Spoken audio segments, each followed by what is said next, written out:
Hello everyone. Hello everyone. Welcome back to program Fundamentals of English Grammar. This is Dr. R.S. Moria, and today we are going to discuss the gerund. The gerund. So, what is a gerund? Gerund is a verbal noun. I was in the stream of verb. So, next few lectures will be on verb related to verbs. For example, gerund and then participle and then infinitive. These are the chapters that we will discuss. So today we are going to discuss the gerund. Gerund is verb plus ing, V1 plus ing. अगर verb में हम ing जोड़ देते हैं तो gerund हो जाता है। जैसे walk, we walk on the road, तो walk जो है वर्ब है। we walked for 2 miles, ये वर्ब है। अगर इसमें ing जोड़ देते हैं तो ये हो जाता है walking, walking, तो walking जो है वो कहलाता है gerund। ये वॉकिंग, ये दो चीज़ से मिला है, ये दो काम करता है। वॉकिंग में कौन कौन काम करता है? ये वर्ब है और दूसरा ये नाउन का काम करता है। क्योंकि ये वर्ब है और नाउन का काम करता है तो इसको वर्बल नाउन कहते हैं। gerund को क्या बोलते हैं? Verbal noun. जो वर्ब होते हुए नाउन का काम करता है उसको बोलते हैं gerund। अच्छा, और इसी तरह से इसी रूप में पार्टिसिपल भी होता है। ये पार्टिसिपल जिसको कि हम नेक्स्ट चैप्टर में विस्तार से पढ़ेंगे, इसी तरह से ये भी होता है। इसका भी फॉर्म जो है आकार ऐसे ही होता है, लेकिन उसका दूसरा काम होता है। तो यहाँ थोड़ा सा अंतर जान लेंगे।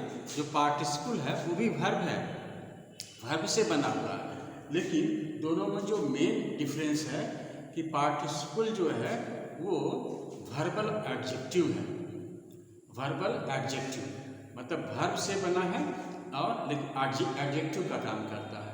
तो एक हुआ वर्बल नाउन और दूसरा हुआ वर्बल एडजेक्टिव। अगर वर्बल नाउन है तो उसको हम gerund कहते हैं, अगर वर्बल एडजेक्टिव है तो उसको हम पार्टिसिपल कहते हैं।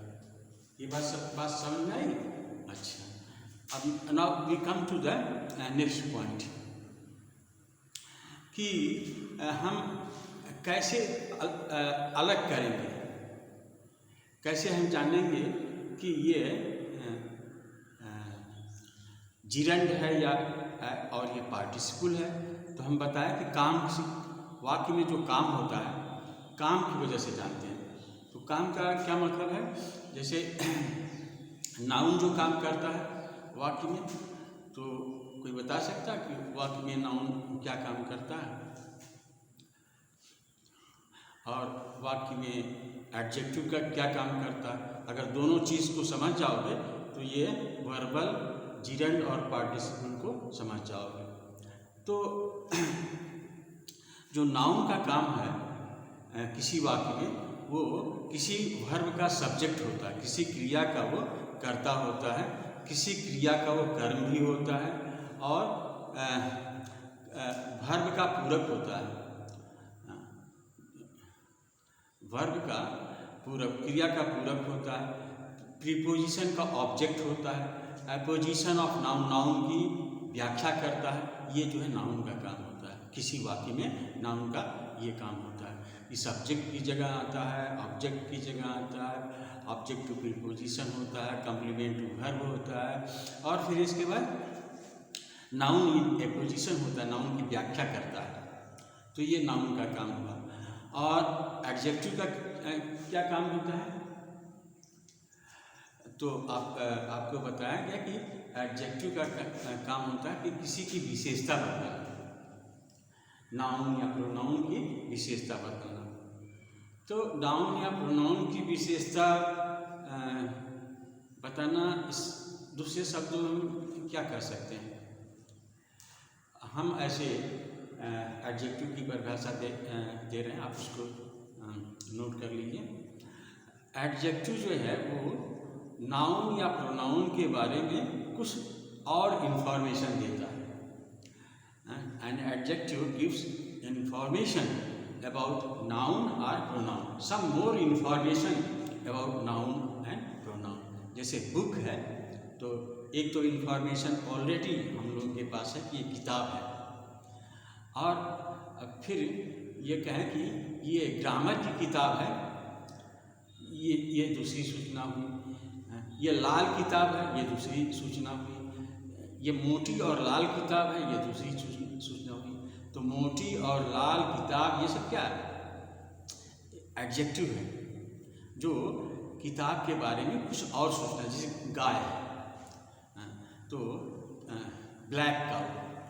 अब ब्लैक जो है गाय के बारे में कुछ और सूचना देती है तो उसको एडजेक्टिव बोलते हैं। बहरहाल ऐसे भी जानिए, नाउन या प्रोनाउन की विशेषता बताता है या नाउन या प्रोनाउन के बारे में कुछ और कहता है, कुछ इट गिव्स मोर इन्फॉर्मेशन।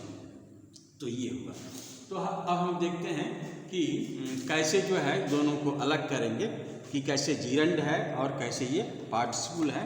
तो हम थोड़ा सा पढ़ रहे हैं, आप लोग इसको देखिए। जैसे he is fond of playing cricket, he is fond of playing cricket, यह जो है यहाँ पर जीरंड है। फॉन्ड ऑफ प्लेइंग जीरंड का काम कर रहा है। The old man was tired of walking, बुढ़ा आदमी टहलने से थक गया। टायर्ड, यहाँ वॉकिंग भी क्या है? जीरंड है। क्यों जीरंड है? क्योंकि ये नाउन का काम करता है। टायर्ड ऑफ वॉकिंग नाउन कैसे है? क्योंकि वो ऑब्जेक्ट है। किसका है? प्रीपोजिशन का ऑब्जेक्ट है, इसलिए ये नाउन हुआ। अच्छा, we were prevented from seeing the patient, from seeing the patient, ये भी जो है फ्रॉम भी एडजेक्टिव हुआ और फ्रॉम प्रीपोजिशन हुआ, और सीइंग जो है जेरेंड हुआ। तो ये भी उसी तरह से है। और seeing is believing, seeing is believing बहुत अच्छा सेंटेंस है। देखना ही विश्वास करना है, देखना ही विश्वास करना। इसका मतलब देखना ही विश्वास करना क्या मतलब हुआ? ये प्रत्यक्षम किम प्रत्यक्षम किम प्रमाणम है। ये देखना क्या है? प्रत्यक्ष है। तो सीइंग इज बिलीविंग। तो अच्छा, ये हो गया जीरंड। अब देखिए कि पार्टिसिपल कैसे काम करता है। जैसे प्लेइंग क्रिकेट, प्लेइंग क्रिकेट ही गेन्ड हेल्थ, इसका मतलब होगा क्रिकेट खेल करके उसने तंदुरुस्ती पाई। क्रिकेट खेल करके उसने तंदुरुस्ती पाई। तो प्लेइंग क्रिकेट जो है ये विशेषता बता रहा है क्या? किस चीज़ का?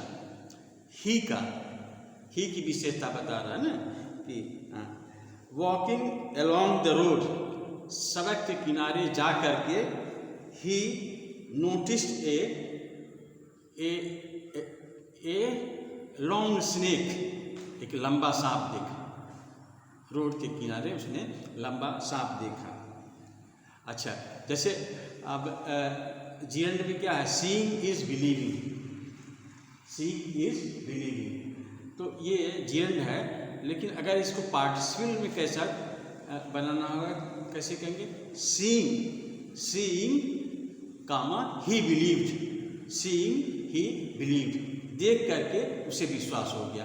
तो थोड़ा अंतर है जीरेंड में और किसमें? पार्टिसिपल में। तो आप इस तरह से देख सकते हैं। तो अच्छा, अब देखेंगे कि जीरेंड जो है वो क्या काम करता है। जीरेंड जो है वो नाउन का काम करता है। तो नाउन का कैसे काम करता है तो आप देखेंगे जीरेंड कैसे काम करता है। ये हमने बताया कि ये किसी चीज़ का सब्जेक्ट हो सकता है। नाउन किसी चीज़ का सब्जेक्ट हो सकता है, नाउन किसी चीज़ का ऑब्जेक्ट हो सकता है। नहीं, नाउन किसी चीज़ का सब्जेक्ट हो सकता है, नाउन किसी चीज़ का ऑब्जेक्ट हो सकता है, और नाउन प्रीपोजिशन का ऑब्जेक्ट हो सकता है। सही। और नाउन क्या कर सकता है? कम्प्लीमेंट कर सकता है, वर्ब को कम्प्लीमेंट कर सकता है, और अपोजिशन मतलब नाउन की व्याख्या भी कर सकता है। तो इसको हम देखेंगे कैसे जीरंड जो है ये नाउन का काम करता है वाक्य में। तो उदाहरण करके देखेंगे, उदाहरण देखेंगे। तो देखिए, हाँ, जैसे कहें स्टॉप प्लेइंग, स्टॉप प्लेइंग, तो ये क्या है?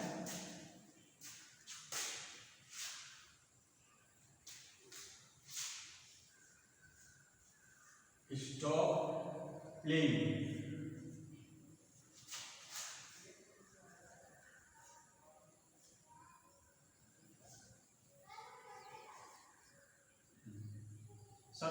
सबसे बड़ी चीज है ये वाक्य, स्टॉप प्लेइंग वाक्य है। इस वाक्य में सब्जेक्ट नहीं है, सब्जेक्ट नहीं है। जैसे स्टॉप से शुरू हुआ, वर्ब से शुरू हुआ, और प्लेइंग जो है ये क्या हो गया? ये जीरंड है, ये जीरंड है। तो हमने बताया कि जीरंड जो है किसी वर्ब का ऑब्जेक्ट हो सकता है। जैसे स्टॉप प्लेइंग मतलब ये वर्ब हुआ और इसका ऑब्जेक्ट जो है प्लेइंग हुआ, ठीक। स्टॉप प्लेइंग मतलब होता है खेलना बंद करो। तो किसी ऑब्जेक्ट, किसी वर्ब का ऑब्जेक्ट हो सकता है। तो कौन? ये जीरंड। जैसे ही enjoyed sleeping in the open air, he enjoyed sleeping in the open air. यहाँ भी ऑब्जेक्ट है, किसका? वर्ब इंजॉयड का। अच्छा, और सब्जेक्ट, जैसे सब्जेक्ट करें, sleeping is necessary to life, sleeping is necessary to life, सोना जिंदगी के लिए आवश्यक है। तो सोना जो है बहुत ज़रूरी चीज़ है, ये इसमें लिखा है, और आप जो है अपने व्यक्तिगत जीवन में भी जान लीजिए। अगर आप ठीक से 8 घंटा नहीं सो पाते हैं, और तब आप समझिए कि आप बीमार हैं, and you need quick treatment, आपको तुरंत इलाज की ज़रूरत है। तो sleeping is necessary to life, तो ये सही, sleeping is necessary to life. तो स्लीपिंग क्या है? जेरंड है, और किसका ऑब्जेक्ट बन के आया है? इज का ऑब्जेक्ट, सॉरी सब्जेक्ट बन के आया है, किसका? इज का। तो ये हुआ। अच्छा, he is fond of swimming, he is fond of swimming. Swimming जो है जीरंड है, और ऑफ का ये ऑब्जेक्ट बन के आया, preposition to an object, sorry preposition to an object to a preposition. He is fond of swimming. Swimming तो जीरंड है ना, तो जीरंड जो है हमने बताया कि किसी प्रीपोजिशन का ऑब्जेक्ट होता है, तो यहाँ पर ऑफ का ऑब्जेक्ट होता है। और what I most hate is smoking, what I most hate is smoking. तो ये कम्प्लीमेंट होता है, वर्ब को कम्प्लीमेंट करता है। कम्प्लीमेंट का मतलब पूरा करता है। जैसे व्हाट आई हेट, जो मैं घृणा करता हूँ, जो चीज़, जिस चीज़ को मैं घृणा करता हूँ, तो ये पूरा नहीं है। अब पूरा होगा क्या? जब इसमें जीरंड लगा देंगे। What I hate is smoking, जो मैं बहुत घृणा करता हूँ जिस चीज़ को, वो है धूम्रपान। तो ये कम्प्लीमेंट हुए वर्ब। अच्छा, it is no use crying over split milk. Split milk का मतलब होता है फटे दूध पर रोना बेकार है। जब दूध फट जाए तो उस पर कोई रो कर क्या करेगा? क्योंकि it is something beyond your control, it is something that you can not, it is you can not remake, नहीं, आप नहीं बना सके। दूध फट गया था, आप बहुत साइंटिस्ट हैं, आप उसको जोड़ घटा लीजिए, कुछ नहीं होने वाला है। तो it is useless to try over split milk, तो it is no use crime. तो ये क्या है कि क्राइम को क्या करता है, उसकी व्याख्या करता है, क्राइम की व्याख्या करता है। तो क्या व्याख्या करता है कि क्राइम जो है यूजलेस है, और क्यों, किस पर यूजलेस है, ओवर स्प्लिट मिल्क, फटे दूध पर रोना यूजलेस है, बेकार है। तो ये जो है आप देखें कि किस तरह से ये कहते हैं कि जीरंड जो है किस तरह से काम करता है। जीरंड वाक्य में काम करता है नाउन का, वर्बल नाउन का, वर्ब है फिर भी ये नाउन का काम करता है, और वाक्य में किसी का ये सब्जेक्ट होता है और ऑब्जेक्ट होता है, प्रीपोजिशन का ये ऑब्जेक्ट होता है और वर्ब का ये कॉम्प्लीमेंट होता है और किसी नाउन की व्याख्या करता है।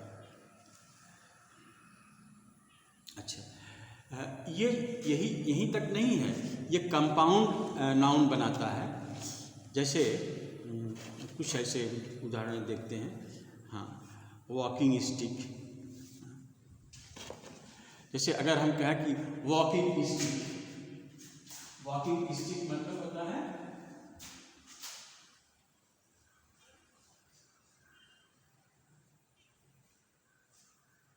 वॉकिंग स्टिक, ये कंपाउंड बनाता है।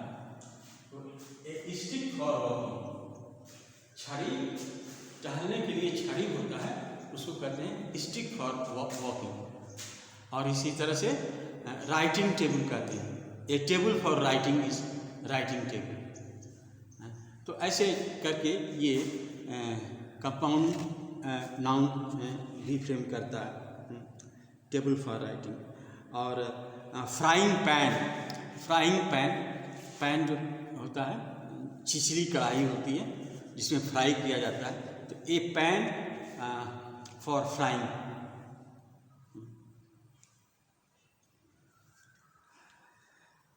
अच्छा, अब इसके हम अलग अलग कहाँ यूज़ होता है जीरन, उसको हम देखते हैं।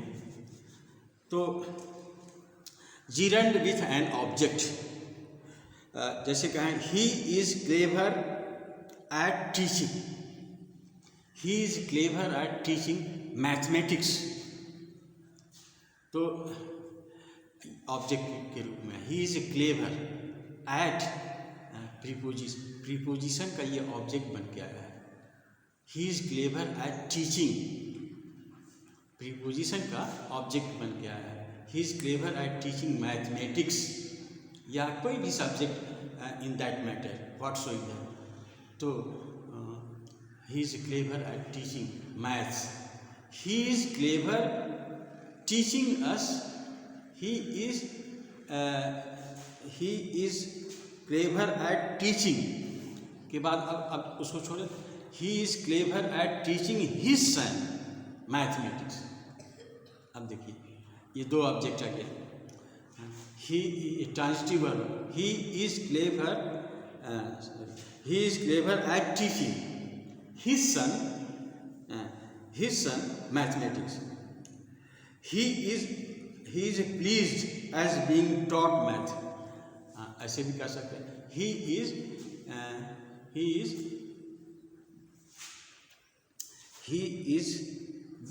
प्लीज्ड बीइंग टॉट मैथ, और he is proud of having taught math.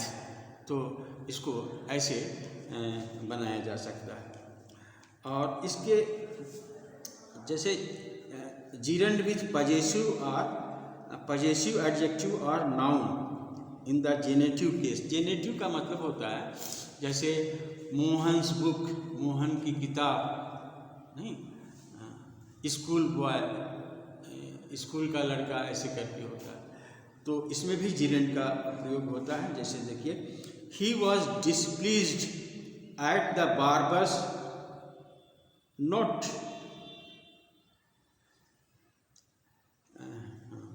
he is displeased at barbers not coming. Barbers, barber बोलता था नाई, नाई के न आने पर वो नाराज था। तो barbers, barbers not coming, barbers not apostrophe yes. तो इसको थोड़ा सा सुधार लेना चाहिए। इसका सही यह होगा कि he was displeased at the barber not coming। Barber के न आने पर वह नाराज हुआ, न कि बारबर्स का न आना से नाराज हुआ। सही है, ये कॉमन एरर्स में पूछा जाता है। तो आप इसको एपोस्ट्रोफी यस को नहीं लगाइएगा, आप लगाइएगा he was displeased at barber not coming, apostrophe नहीं लगाइएगा। जैसे एक तरह से और दूसरा देखते हैं, आई hope you will excuse me leaving early. I hope you will excuse me leaving मतलब छोड़ना, लीविंग अर्ली। तो इसको भी सही यह होगा, मी के जगह माई लगाइए, सही होगा I hope you will excuse my leaving early, you will excuse my leaving early, ये सही है, दैट इज करेक्ट। अच्छा, पैसिव में पैसिव से भी आता है। जैसे I insist on something being done, I insist on something being done. There is chance of milk turning sour, there is chance of milk, ये देखिए, ये अच्छा यूज है। ज़्यादा चांस है कि मिल्क जो है, दूध जो है वो फट गया, अगर इस तरह का आता है। There is a chance of milk turning sour, turning sour ये जीरन है, turning. There is a chance of milk, ज़्यादा संभावना रहती है कि मिल्क दूध जो है फट जाए। सावर मतलब खट्टा होने का मतलब क्या, फट जाना या दूध से दही बन जाना ऐसे। और principal use of gerundive sense, gerundive sense क्या होता है, जेरेंड जैसा अगर कोई व्यवहार, कभी कभी होता है जेरेंड जो है पार्टिसिपल जैसा व्यवहार करता है। जैसे एक उदाहरण में आपको समझाना चाहेंगे कि he was knocked, he was not crossing the road, he was not crossing the road, मतलब क्रॉसिंग द रोड मतलब होता है रोड क्रॉस करते समय। नॉक मतलब होता है गिर गया, नॉक मतलब होता है धक्का लग गया, ऐसे समझिए। he was not crossing the road. तो अब इसके दो मतलब निकलते हैं। एक मतलब ये निकलेगा कि वो नॉक हो गया जबकि वो रोड को क्रॉस कर रहा था। He was knocked while crossing the road, ऐसे हो सकता है। और इसका अर्थ ये भी हो सकता है he was knocked in the crossing road, he was knocked, हाँ इसका दोनों इन क्रॉसिंग द रोड भी हो सकता है और वाइल क्रॉसिंग द रोड हो सकता है। तो इस तरह से इसको कहते हैं जेरेंडियल यूज। जेरेंडियल यूज इसलिए कहते हैं कि जेरेंड जैसा भी यूज करता है, पार्टिसिपल जैसा भी ये यूज हो सकता है। I rely on the wall being built immediately, तो आई रिलाई